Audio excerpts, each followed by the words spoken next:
ஸ்ரீ வராகி தாயே போற்றி போற்றி. என் தங்க பிள்ளையே, உன்னுடைய இல்லத்திற்குள் இந்த 3 பேர் வருவதற்காக தினம் தினம் பல முயற்சிகளை செய்து கொண்டிருக்கிறார்கள். ஆனால் என் குழந்தை, அதை பற்றி எதுவும் தெரியாமல் நீ உன்னுடைய வேலைகளை மட்டுமே பார்த்து கொண்டிருக்கிறாய். அவர்களை உன் இல்லத்திற்குள் வரவழைப்பது உனக்கு மிகவும் நல்ல விஷயம். நீ அதனை உணராமல் இருக்கின்றாய் என்பதை உனக்கு தெரிவிப்பதற்காக தான் அம்மா இப்பொழுது ஓடோடி வந்திருக்கிறேன். மேலும் என் குழந்தைக்கு இருக்கின்ற சில சந்தேகங்களுக்கு நல்லதொரு தெளிவினை கொடுக்கவும் அம்மா வந்திருக்கிறேன். என் குழந்தை, நீ நினைத்திருக்கலாம், அம்மா அந்த 3 பேர் யாராக இருப்பார்கள்? அப்படி யார்தான் நம் இல்லத்திற்கு வருவதற்கு முயற்சி செய்கின்றார்கள்?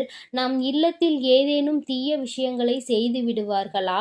நமக்கு பயமாக இருக்கின்றது என்று நீ நினைக்கலாம். என் தங்கமே, அப்படி தீய சக்தியாக இருந்தால் உனக்கு அதனை தெரிவிக்க உன் வராகி அம்மா நான் வருவேனா? என் தங்கமே, இவர்கள் 3 பேரும் உன் வாழ்க்கையில் மிகவும் முக்கியமான பங்கு வகிக்க கூடியவர்கள். உன்னுடைய கஷ்டங்களுக்கு எல்லாம் நல்லதொரு தீர்வினை கொடுக்கக்கூடியவர்கள். இவர்களை உன் இல்லத்திற்குள் வரவழைப்பது என்பது மிகவும் முக்கியமான விஷயமாகும். என் தங்கமே, இவர்கள் யார் என்று உனக்கு சொல்வதற்கு முன்பாக நீ ஒன்றை நன்றாக புரிந்து வைத்துக்கொள். என் தங்கமே, உன் இல்லத்திற்குள் எப்பொழுதுமே செல்வம் குறைவாக இருக்கிறது. பணம் வந்தால் வந்த இடம் தெரியாமல் சென்று விடுகிறது. சேமிப்பு என்பது என்னாலும் செய்ய முடியவில்லை என்று நீ வேதனைப்படுகிறாய் அல்லவா? செல்வம் குறைவதற்கான அறிகுறிகளை உனக்கு நான் சொல்கிறேன். அதுவெல்லாம் உனக்கு தெரிகிறதா? இல்லை நீ இந்த தவறை எல்லாம் செய்கின்றாயா என்று ஒருமுறை சிந்தித்து பார் என் தங்கமே. கழுவப்படாத எச்சில் பாத்திரங்கள், சமையல் பாத்திரங்கள் எல்லாம் அதிக நேரம் அப்படியே இருக்கக்கூடாது. அது காய்ந்து போகக்கூடாது. இது உனக்கு நான் சொல்லி தெரிய வேண்டிய விஷயம் இல்லை.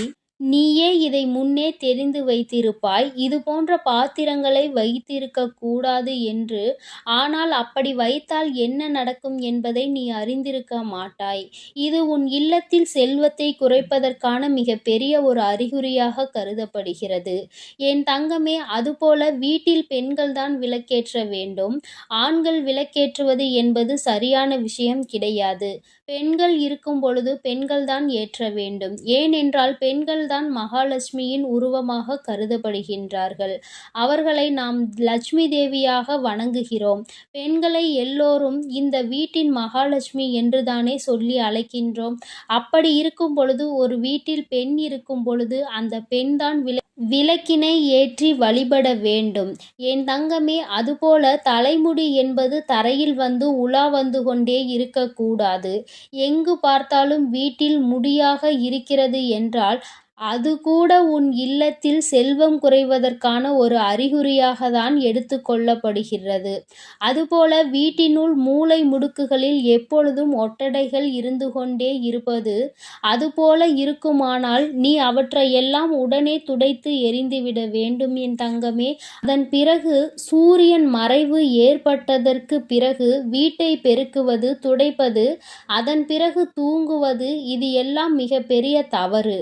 உன் இல்லத்திற்குள் செல்வம் சேர்வதையே நீ தடை செய்கிறாய். உன் இல்லத்திற்குள் லட்சுமி தேவியானவளை நீ அழைக்காமல் விரட்டி விடுகிறாய். இது போன்ற செயல்கள், இது போன்ற அறிகுறிகள் எல்லாம் உன் இல்லத்தில் தென்படுகிறது என்றால் நீ எதுவும் மிக பெரிய பண கஷ்டத்தை சந்திக்க போகிறாய் என்றுதான் அர்த்தம். அதுபோல பூஜை பாத்திரங்கள் எல்லாம் பச்சை போன்ற வண்ணம் படிந்து விடுவது. என் தங்கமே, எப்பொழுதுமே வீட்டில் ஏதோ ஒரு துர்வாடையோடு இருந்து கொண்டிருப்பது. எங்கே இருந்து அந்த வாடை வருகிறது என்று உன்னால் கண்டுபிடிக்கவே முடியாது.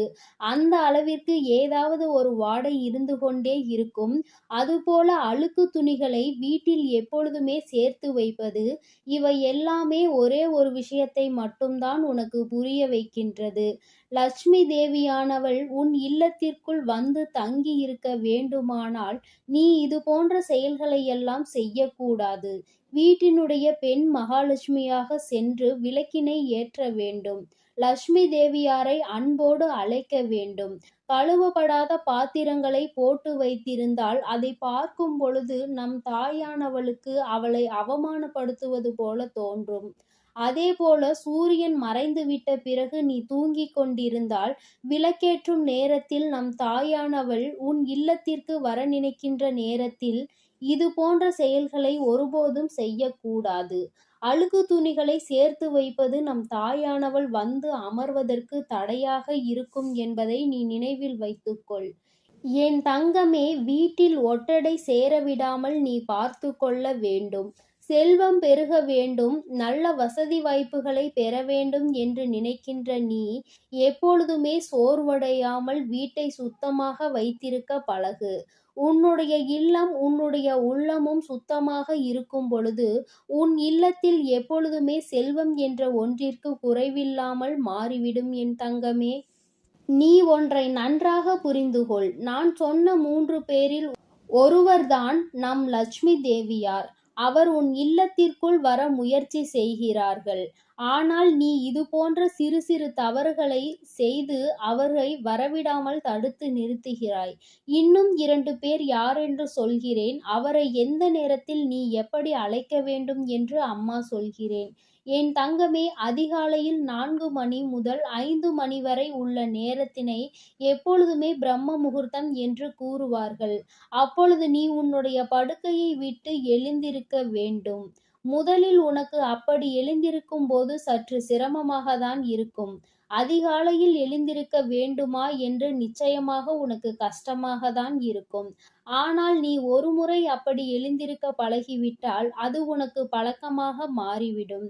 நிச்சயமாக அந்த நேரத்தில் நீ தினம் தினம் எழுந்து விடுவாய். அந்த நேரத்தை அம்மா சொல்வதற்கு காரணம் இருக்கின்றது. என் தங்கமே, நீ சீக்கிரமாக எழுந்திருப்பது என்பது உனக்கு நீண்ட ஆயுளை கொடுக்கும், உடலுக்கு நல்ல ஆரோக்கியத்தை கொடுக்கும். அப்பொழுது நீ விழித்திருந்து நீ மனதார உன்னுடைய முன்னோர்களையும் உன்னுடைய தேவர்களையும் வரவழைக்க வேண்டும். ஏனென்றால் அவர்கள் உன் இல்லத்தை நோக்கி இந்த பிரம்ம முகூர்த்த நேரத்தில்தான் வந்து கொண்டிருப்பார்கள். நீ அந்த சமயத்தில் வீட்டின் கதவை எல்லாம் அடைத்து போட்டுவிட்டு தூங்கிக் கொண்டிருந்தால் அவர்கள் எப்படி உன் இல்லத்திற்கு வந்து உனக்கு நல்ல விஷயங்களை எல்லாம் செய்ய முடியும்? எனக்கு நல்லது நடக்கவில்லை, கஷ்டங்கள் மட்டுமே இருக்கிறது என்று அழுது புலம்புகின்ற என் குழந்தை, இது போன்ற சில விஷயங்களில் நீ நிச்சயமாக கவனம் செலுத்த வேண்டும். ஏனென்றால் உனக்கு வாழ்க்கையில் சில விஷயங்கள் நடக்கிறது என்றால் அதற்கு இவர்களும் முக்கியமான காரணமாக இருக்கின்றார்கள் என்பதை நீ மறந்து விடாதே. அவர்கள் உன்னை எப்பொழுதுமே ஆசீர்வதிக்க வேண்டுமானால் பிரம்ம முகூர்த்த நேரத்தில் நீ உன்னால் எப்பொழுதெல்லாம் முடியுமோ அப்பொழுதெல்லாம் அதிகாலையில் எழுந்திருத்து அவர்களுக்கு வழிபாடுகளை நீ செய்ய வேண்டும். என் தங்கமே, அந்த நேரத்தில் எழுந்திருத்து வழிபாடு செய்வது என்பது அவர்களை நீ கௌரவிப்பதற்கு சமமாக கருதப்படுகிறது.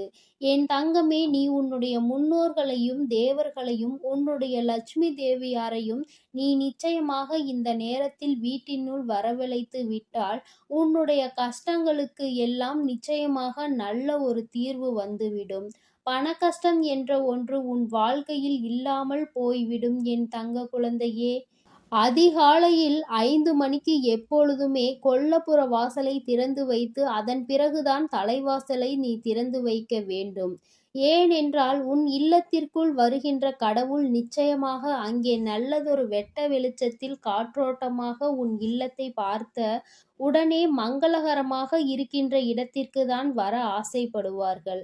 அதை விடுத்து அவர்களை உள்ளே அழைத்து பூட்டி வைப்பது போன்ற செயல்களை செய்துவிடக் கூடாது என்பதால் தான் கொல்லைப்புறத்தை திறந்து வைத்து பிறகுதான் வீட்டு வாசலை திறக்க வேண்டும் என்று உன் வராகி அம்மா நான் உனக்கு சொல்கிறேன். என் தங்கமே, அதிகாலை விழித்தவுடன் பசுவினுடைய முகத்தில் அல்லது உன்னுடைய முகத்திலாவது அல்லது உன்னுடைய வலது கையினுடைய உள்ளங்கையையாவது முதலில் பார்த்துவிட்டுதான் நீ எழுந்திருக்க வேண்டும். அதுபோல செவ்வாய்க்கிழமை வெள்ளிக்கிழமைகளை 5 முகம் கொண்ட குத்துவிளக்கு ஏற்றி நீ திருமகளை வழிபட வேண்டும். என் தங்கமே, இப்படியெல்லாம் நீ செய்து கொண்டிருப்பாயானால் நிச்சயமாக உன் இல்லத்திற்கு இந்த 3 பேரும் விரைவாகவே வந்து விடுவார்கள். உன்னுடைய முன்னோர்கள் யார் என்பது உனக்கு தெரியும். தேவர்கள் எல்லாம் எப்படி இருப்பார்கள் என்பதை நீ நிச்சயமாக கற்பனையில் தெரிந்து வைத்திருப்பாய். இவர்களுக்கு புகைப்படத்தை உனக்கு தெரிவிக்க வேண்டிய அவசியம் இல்லை என்பதை நான் நன்றாக புரிந்து கொண்டேன். அதனால் என் குழந்தையே, இவர்களை எல்லாம் நீ நன்றாக அறிந்து வைத்திருப்பாய் என்பதால்தான் அம்மா இன்று உனக்கு இவர்களை வரவழைப்பதற்கான வழியினை காண்பித்து தந்திருக்கிறேன். லட்சுமி தேவியையும் உன்னுடைய முன்னோர்களையும் தேவர்களையும் விட்டுவிடாதே. அதிகாலையில் எழுந்திருப்பதற்கு ஒருபோதும் சிரமப்படாதே. சில காலம் செய்து பார். நிச்சயமாக உன்னுடைய வாழ்க்கையில் நல்ல நல்ல முன்னேற்றங்கள் ஏற்பட்டு நல்ல நிலையை நீ அடைந்து விடுவாய் என் செல்லமே. என் தங்க பிள்ளையே, நீ எதற்காகவும் கலங்காதே, எதை நினைத்தும் வருந்தாதே. இந்த வராகி அம்மா எப்பொழுதும் உன்னோடு இருந்து உனக்கான ஆசீர்வாதங்களை வழங்கிக் கொண்டே இருப்பேன். என் செல்ல பிள்ளையே, நீ நல்லதையே நினை. உன் வாழ்வில் எப்பொழுதும் உனக்கு நல்லது மட்டுமே நடக்கும். ஓம் ஸ்ரீ வராகி தாயே போற்றி போற்றி. ஓம் ஸ்ரீ வராகி தாயே போற்றி போற்றி.